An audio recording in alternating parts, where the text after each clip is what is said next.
Hello and welcome to my YouTube channel. तो vector space के अगले वीडियो लेक्चर में हम आए हैं। तो देखते हैं वेक्टर स्पेस में अभी हमने देखा था वेक्टर स्पेस क्या होता है, सब स्पेस क्या होता है। अब हम देखेंगे वेक्टर सब स्पेस दिए हैं मुझे, तो उनका इंटरसेक्शन और यूनियन वेक्टर सब स्पेस होगा या नहीं होगा वो देखना है। तो सबसे पहले हम बात करेंगे इंटरसेक्शन वेक्टर सब स्पेस।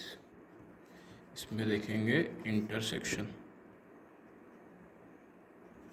कि अगर दो वेक्टर सब स्पेस मुझे दिए हैं उनका इंटरसेक्शन, दो वेक्टर सब स्पेस का इंटरसेक्शन एक वेक्टर सब स्पेस बनाता है या नहीं, वो ही हमें देखना है।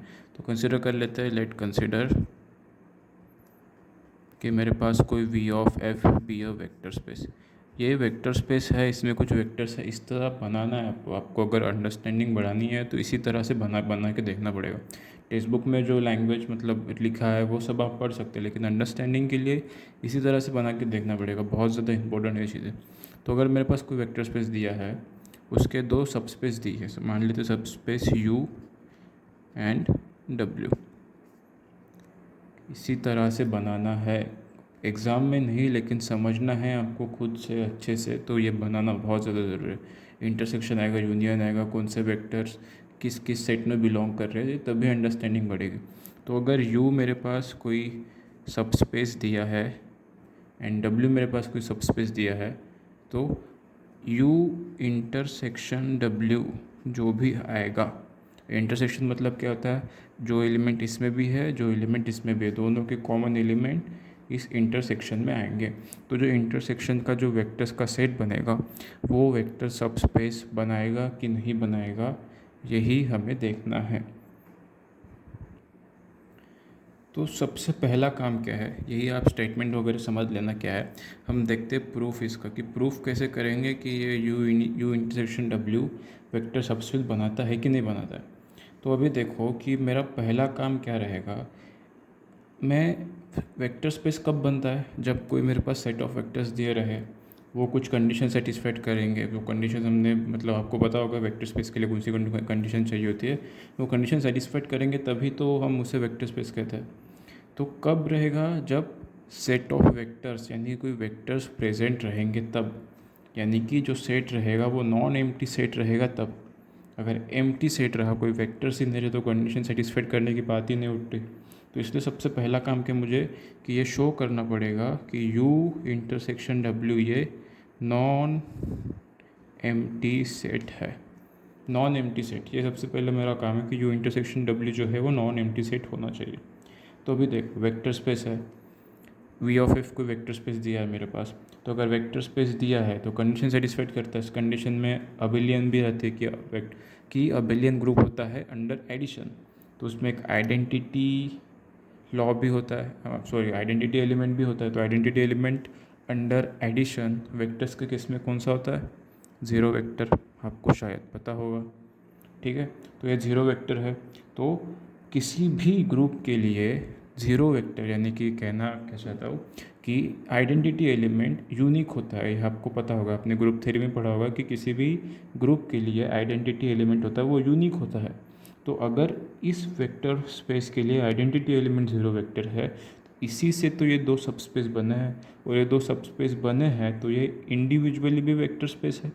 तो इंडिविजुअली भी वेक्टर स्पेस है, तो आइडेंटिटी एलिमेंट यूनिक होने के कारण ये इसमें भी बिलोंग करेगा और इसमें भी बिलोंग करेगा। सो जो ज़ीरो वेक्टर जो है वो यू वेक्टर में भी होगा और डब्ल्यू में भी, डब्ल्यू जो सब स्पेस दिया है मेरे पास उसमें भी होगा। एंड वैसे भी under addition identity element zero vector ही होता है। अगर इन दोनों को अगर वेक्टर सब स्पेस बनना है तो ज़ीरो वेक्टर कंसिडर करना ही होगा, ज़ीरो वेक्टर उसमें होगा ही होगा। तो ज़ीरो वेक्टर दोनों में होगा, तो इन दोनों में अगर ज़ीरो वेक्टर है तो इनके इंटरसेक्शन में भी ज़ीरो वेक्टर होगा। सो इससे पता क्या चलता है कि मेरा जो यू इंटरसेक्शन डब्ल्यू है उसमें कम से कम एक एलिमेंट तो है, दैट मीन्स वो नॉन एम्प्टी सेट है। तो सबसे पहले मैं यही मतलब राइटिंग में लिखेंगे हम कि V of F has zero vector as a identity element, या फिर हम आइडेंटिटी, हाँ ठीक है, identity element and identity element for a group is unique. Unique होता है तो वो एस में भी बिलोंग करेगा। So zero vector belongs to S U, and zero vector also belongs to W. Therefore zero vector जो होगा वो यू इंटरसेक्शन डब्ल्यू में भी बिलोंग करेगा। ये इस तरह से देखा जाए तो जल्दी समझता है, लेकिन राइटिंग में अगर आपको देखा जाए तो थोड़ा कन्फ्यूजन होता है। तो कोशिश हमेशा करना कि इस तरह से सेट डिफाइन करके जीरो वेक्टर है तो यहाँ पे शो करके ऐसा वगैरह देखा तो जल्दी समझ में आएगा। तो प्रूफ कर दिया हमने कि U इंटरसेक्शन W ये नॉन एम्प्टी सेट है। तो जब नॉन एम्प्टी सेट होगा तभी तो वो वेक्टर स्पेस या वेक्टर सबस्पेस जो भी है वो बनाएगा। अगर एलिमेंट्स ही नहीं है, वेक्टर्स ही नहीं है, तो फिर सबस्पेस कैसे बनाएगा। तो सबसे पहला काम करते हैं यू इंटरसेक्शन W जो है नॉन एम्प्टी सेट है, ये हमने प्रूफ करके दिखा दिया। अब मेरा काम क्या है कि यू इंटरसेक्शन W ये वेक्टर सबस्पेस भी बना रहा है कि वो देखते हैं। तो हम अज्यूम करते हैं कि यू इंटरसेक्शन W में सपोज मान लेते हैं मेरे पास स्मॉल u और एक स्मॉल v, ये दो एलिमेंट्स प्रेजेंट है। दो एलिमेंट हो सकते हैं, इंटरसेक्शन है तो कोई ना कोई एलिमेंट्स होंगे। तो लेट अस कंसीडर कि U V belongs to U intersection W, और इनकी इंटरसेक्शन में मौजूद है। दैट मीन्स ये यू वी इसमें भी प्रेजेंट होंगे और इसमें भी प्रेजेंट होंगे, तभी तो कॉमन एलिमेंट था, तभी तो यहाँ पे आया। तो यू और वी इसमें भी बिलोंग करते हैं और यू और वी इसमें भी बिलोंग करते हैं। It implies that U V belongs to U and U V belongs to W. ये बात समझी।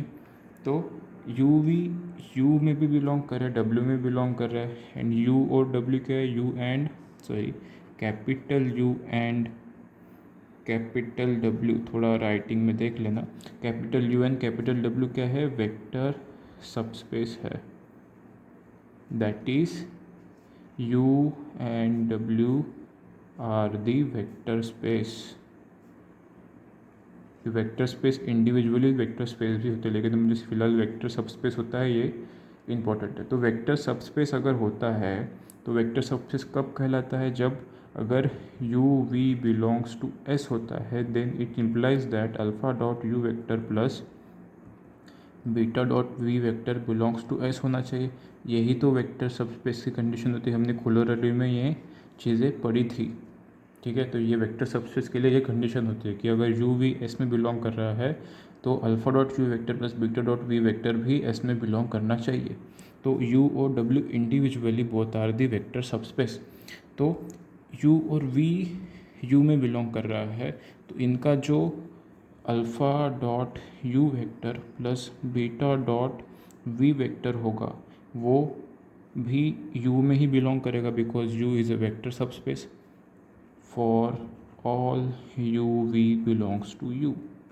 Agree with me? Equation number 2 नाम देते थे, and alpha dot U vector plus beta dot V vector ये w में भी बिलोंग करेगा। क्यों? क्योंकि for all U V belongs to w, because w भी तो एक वेक्टर सबस्पेस है, तो ये w में बिलोंग करेगा। तो जो सेम एलिमेंट है वो सेम एलिमेंट u में भी बिलोंग कर रहा है, w में बिलोंग कर रहा है। That means alpha dot U vector plus beta dot V vector ये u इंटरसेक्शन w में भी बिलोंग करेगा। और अच्छे से लिखना तो कैसे लिख सकता हूँ मैं कि यू वी अगर u में बिलोंग कर रहा है तो alpha dot U vector plus beta dot V vector भी u में बिलोंग करेगा, और यहाँ पर भी alpha dot U vector plus beta dot V vector भी w में बिलोंग करेगा। इसमें भी है, इसमें भी है, तो इसमें भी तो आएगा ही आएगा। So alpha dot U vector plus beta dot V vector इसमें भी प्रेजेंट है। तो इंटरसेक्शन में अगर U alpha dot U vector ये प्रेजेंट है, एंड इसके साथ साथ यू भी प्रेजेंट है, and also U V also belongs to U intersection W. तो ये कंडीशन किसकी हो गई, वेक्टर स्पेस की, वेक्टर सबस्पेस की कंडीशन होती है कि अगर यू वी एलिमेंट प्रेजेंट है तो इनका वेक्टर एडिशन और scalar multiplication, that means alpha dot U vector plus beta dot V vector भी इसी सेट में बिलोंग करना चाहिए जो कि बिलोंग कर रहा है, इसी इंटरसेक्शन में बिलोंग कर रहा है। That means it implies that कि यू इंटरसेक्शन डब्ल्यू ये मेरा एक वेक्टर सबस्पेस है। किससे प्रूफ हो जाएगा ये, फ्रॉम 1 2 3। समझ में आया कैसे हमने प्रूफ किया। तो इसी तरह से अगर तुम इस तरह से बनाओगे, एलिमेंट्स अगर लिखोगे, क्योंकि इन जनरल हमें बात करने वेक्टर स्पेस में, हमें इन जनरल बात करने को स्पेसिफिक वेक्टर के साथ जब पाएंगा तो वो क्वेश्चन में आएगा। तो जब थ्योरम वगैरह देखना तो मुझे इन जनरल बात करनी, तो इसी तरह से अगर अंडरस्टैंडिंग बढ़ानी तो इसी तरह से देखना है। ठीक है, तो ये हो गया इंटरसेक्शन। दैट मीन्स एक की पॉइंट क्या याद रखना है कि अगर मेरे पास कोई वेक्टर स्पेस दिया रहा and u and w are the two vector subspaces, then u intersection w also form a vector subspace। ये बात हमें हमेशा याद रखनी है कि दो वेक्टर सबस्पेस का इंटरसेक्शन भी वेक्टर सबस्पेस होता है। ठीक है, अब देखते हैं हम यूनियन कि दो वेक्टर सबस्पेस का यूनियन भी वेक्टर सबस्पेस होगा या नहीं, वो देखना है। हम देखते हैं कि यूनियन दो वेक्टर सबस्पेस का यूनियन भी वेक्टर सबस्पेस होगा या नहीं होगा, वो हमें देखना है। इससे पहले एक इम्पोर्टेंट बात है कि हमें सबसे पहले देखना है कि प्रॉपर सेट और सबसेट क्या होता है, इनका डिफरेंस समझ में आना चाहिए। तो देखते हैं कि अगर मेरे पास कोई सेट दिया रहा ए, सपोज मान लेते इसमें 1 2 3 एलिमेंट्स दिए हुए हैं। ठीक है, तो इस एलिमेंट से अगर मैं सबसेट बनाता हूँ कुछ, सपोज मान लेते B1 1, B2 2, B3 3, B4 में एलिमेंट्स है 1 2, B5 में एलिमेंट्स है 2 3, B6 में एलिमेंट है 1 3 एंड B7 में एलिमेंट्स है 1 2 3। एक 5 भी रहेगा, 5 इज़ ऑल्सो सबसेट।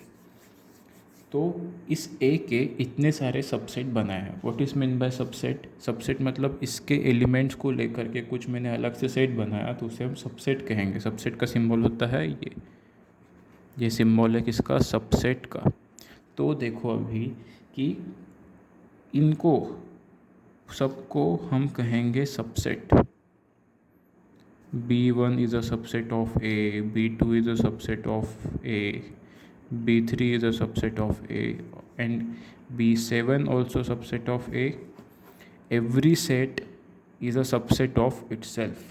ठीक है, A में 1 2 3 एलिमेंट है, B7 में भी 1 2 3 एलिमेंट है, तो B7 is a subset of A, also B8 is a subset of A। तो सबको जितने भी सारे सबसेट बनेंगे, मतलब जितने भी सारे इंडिविजुअल सेट्स बनेंगे उन सबको सबसेट कहूँगा मैं। तो प्रॉपर सबसेट किसको कहते हैं? इस 1 2 3 को, यानी कि जो एलिमेंट ए में प्रेजेंट है वही एलिमेंट अगर किसी सेट में प्रेजेंट है, इसको छोड़ करके ये बाकी सारे जो एलिमेंट्स हैं इनको कहूँगा मैं proper subset. Proper subset. Subset की डेफिनेशन क्या है? सिर्फ सबसेट की डेफिनेशन है कि ए जो मतलब सेट दिया उससे इंडिविजुअल कितने भी सेट बनेंगे उनको कहूँगा मैं सबसेट। प्रॉपर सबसेट की डेफिनेशन क्या है कि ए जो गिवन सेट दिया है ऐसा सेट मुझे नहीं बनाना है जो ए के ही बराबर हो। दैट मीन्स प्रॉपर सबसेट ऐसा सबसेट रहेगा जो कभी भी पेरेंट सेट के इक्वल नहीं होगा।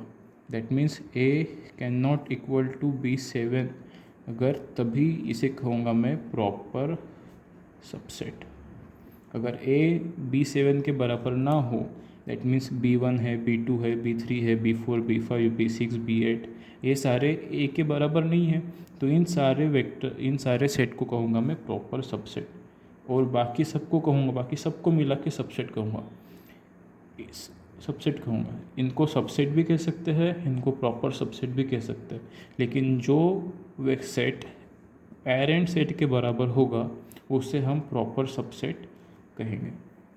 मतलब प्रॉपर सबसेट नहीं कहेंगे, इक्वल नहीं रहा, पेरेंट सेट के इक्वल नहीं रहा, वो बाकी सारे सेट को हम प्रॉपर सबसेट कहेंगे और इंडिविजुअली सब सेट को सबसेट कहते ही है वो। ठीक है, तो प्रॉपर सबसेट और सबसेट का ही डिफरेंस समझ में आना चाहिए। सबसेट का सिंबल ये है, प्रॉपर सबसेट का सिंबल ये है। ठीक है, प्रॉपर सबसेट का सिंबल है। प्रॉपर सबसेट में क्या होगा? जो सेट होगा वो पेरेंट सेट के इक्वल नहीं होगा। और अगर कहीं मुझे दिया रहा कि सपोज़ कोई सेट है जो ए अगर सेट है, A is not a proper set of B, इसका मतलब क्या है? ए बी का प्रॉपर सबसेट नहीं है। अगर ए बी का प्रॉपर सबसेट नहीं, इसका मतलब क्या हो जाएगा कि ए और बी दोनों बराबर है। इसे एग्जांपल से देखो ना, अगर मैं कहूँ कि B7 या फिर इसमें से कोई भी एलिमेंट अगर उठा लूँ मैं, B8 B6 अगर उठा लूँ मैं, तो B6 क्या है, प्रॉपर सबसेट है। इसको छोड़ करके B6 B1 B2 B3 B5 B8 इतने इन सबको छोड़ करके अगर कोई वेक्टर मतलब कोई सेट है मेरा जो कि प्रॉपर सबसेट नहीं है, कौन सा सबसेट मतलब कौन सा सेट प्रॉपर सबसेट नहीं दिखाई दे रहा है यहाँ से, ये वाला। इस सेट में और इसमें क्या सिमिलरिटी दिख रही है कि इसमें जो एलिमेंट्स है वो ये एलिमेंट इसमें भी है। दैट मीन्स जो प्रॉपर सबसेट नहीं रहेगा वो पेरेंट सेट के ही बराबर रहेगा। ये दो चीज़ें बहुत ज़्यादा इम्पोर्टेंट है कि अगर प्रॉपर सबसेट नहीं रहा तो वो पेरेंट सेट के ही बराबर रहेगा, वो सेट जो है पेरेंट सेट के ही बराबर रहेगा। यूनियन में हमें काम आने वाला है, इसलिए बहुत ज़्यादा इंपॉर्टेंट है, ठीक है। तो अभी देखते हैं कि एक्चुअल में थ्योरम स्टेटमेंट क्या दिया है, उससे हमें प्रूफ क्या करना है। तो स्टेटमेंट दिया है U and W are the two vector subspaces, then U union W also form a vector subspace if and only if U is a proper subset of W or W is a proper subset of U। और का मतलब क्या होता है कि एक तो ये कंडीशन है फिर ये कंडीशन, ठीक है। तो दिया क्या है मुझे कि U कोई वेक्टर सबस्पेस है, W कोई वेक्टर सबस्पेस है, इनका यूनियन वेक्टर सबस्पेस है या नहीं है ये मुझे प्रूफ करना है। तो हम if and only if condition रही तो कॉन्वर्स भी प्रूफ करता है। तो सबसे पहले हम क्या देखेंगे कि अगर मुझे कंडीशंस दी है तो कंडीशन के अकॉर्डिंग यूनियन वेक्टर सबसेट बनाता है कि नहीं बनाता वो देखना है कि U is a proper subset of W और W is a proper subset of U। दोनों में से एक कंडीशन भी देख के तो भी चलेगा, एक देखते हैं दूसरा आपको अपने आप समझ में आ जाएगा। अगर U proper subset of W रहे, इसका मतलब क्या है कि W में जो सेट वेक्टर्स रहेंगे उन्हीं वेक्टर सेट U बना हुआ है। सबसेट का ही मतलब होता है कि W में जो एलिमेंट्स हैं उन्हीं में से कुछ ना कुछ एलिमेंट्स को लेकर के U बना हुआ है। तो इस कंडीशन में U यूनियन W जब मैं लूँगा, U यूनियन W, यूनियन मतलब क्या होता है, इस सेट के भी सारे एलिमेंट इस सेट के भी सारे एलिमेंट, लेकिन U जो सेट है वो ऑलरेडी W से तो बना हुआ है। तो U यूनियन W जब लूँगा मैं तो जो इसमें जो एलिमेंट्स रहेंगे, इस सेट में जो वेक्टर्स रहेंगे वो सारे वेक्टर्स तो W के वेक्टर्स रहेंगे। That means U union W ये W के ही बराबर रहेगा। एग्री विथ में।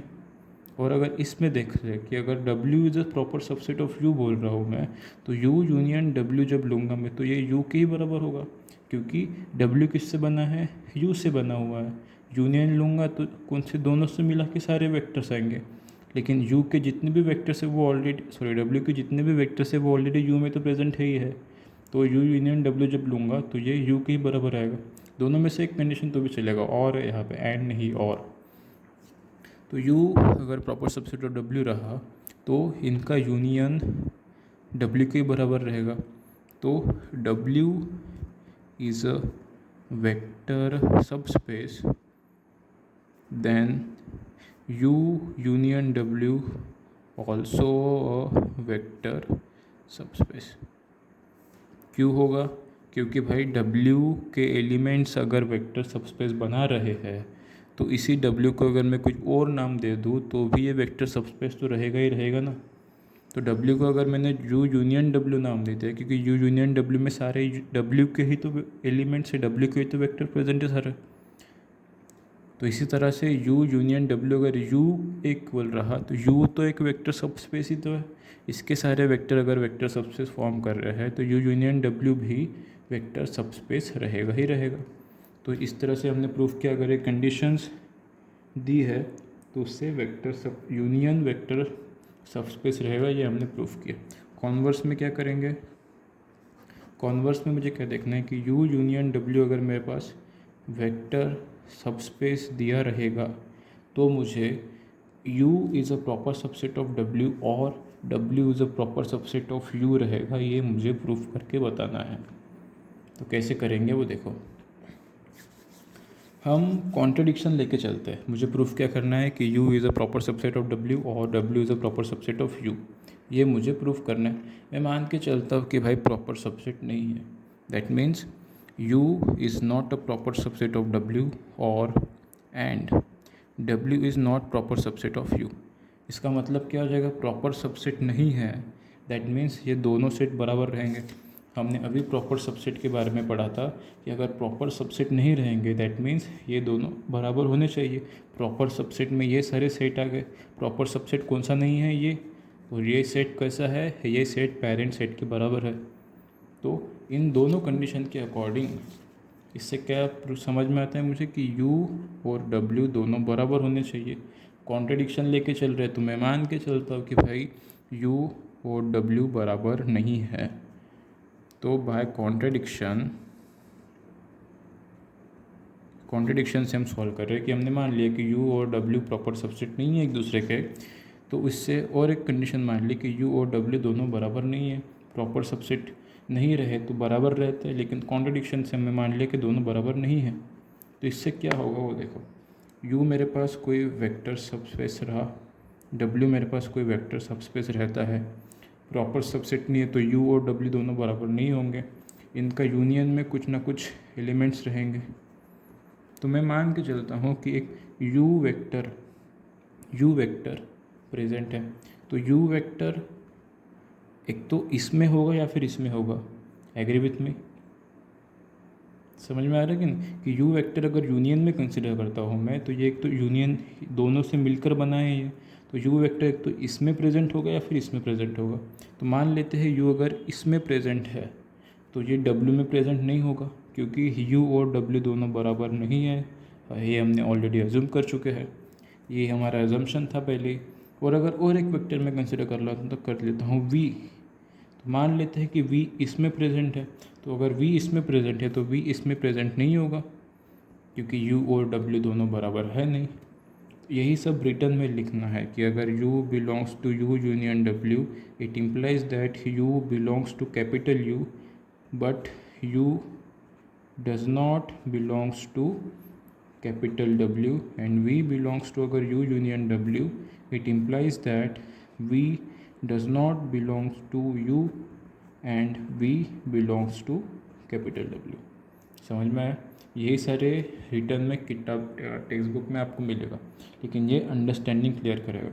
u अगर इस यूनियन में है तो मान लेते कि u में कैपिटल U में प्रेजेंट है, v अगर यूनियन में प्रेजेंट है तो मान लेते कि v कैपिटल W में प्रेजेंट है, कैपिटल W जो वेक्टर सबस्पेस है उसमें प्रेजेंट है। अब देखो इस यूनियन में u भी प्रेजेंट है, v भी प्रेजेंट है, और u यूनियन w मेरा वेक्टर सबस्पेस है, मुझे ऑलरेडी पता है। वेक्टर सबस्पेस कब बनता है, जब इंडिविजुअल जो सबसेट रहता है वो इंडिविजुअली भी एक वेक्टर स्पेस फॉर्म करता हो। वेक्टर स्पेस का ही मतलब क्या है, कंडीशन सेटिस्फाइड कंडीशन में अबिलियन कंडीशन में क्लोजर प्रॉपर्टी है।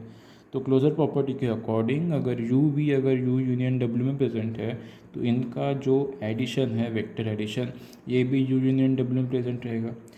लिखो यहाँ पे u union w is also vector space, therefore u plus v also belongs to u union w में। इक्वेशन को नाम दे दो फर्स्ट, ठीक है। ये समझ में आ रहा है कि नहीं कि u यूनियन w एक वेक्टर स्पेस भी फॉर्म करता है। तो क्लोजर प्रॉपर्टी के अकॉर्डिंग इनका एडिशन u प्लस v जो है वो वेक्टर भी इसी यूनियन में बिलोंग करेगा। तो अभी हम क्या कैसे कर सकते हैं, u प्लस वी यूनियन में बिलोंग कर रहा है, that means u plus V जो वेक्टर था वो एक तो इससे आया होगा या फिर इससे आया होगा। तो बारी बारी दोनों कंसिडर करके देख लेते हैं। पहले तो ये कंसिडर करते हैं कि u प्लस वी जो वेक्टर है वो इस u से आया है। तो कैसे लिखेंगे मैं कि u plus V belongs to u,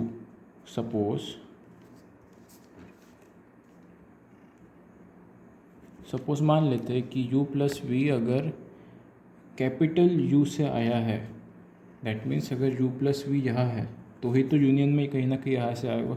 मान लेते हैं कि suppose u plus V belongs to capital U and मुझे पता है कि u एक वेक्टर सब स्पेस है, दैट मीन्स एक वेक्टर स्पेस तो है ही पहले। तो वेक्टर स्पेस में इन्वर्स प्रॉपर्टी भी होती है, दैट मीन्स हर एलिमेंट का इन्वर्स एलिमेंट एग्जिस्ट करता है।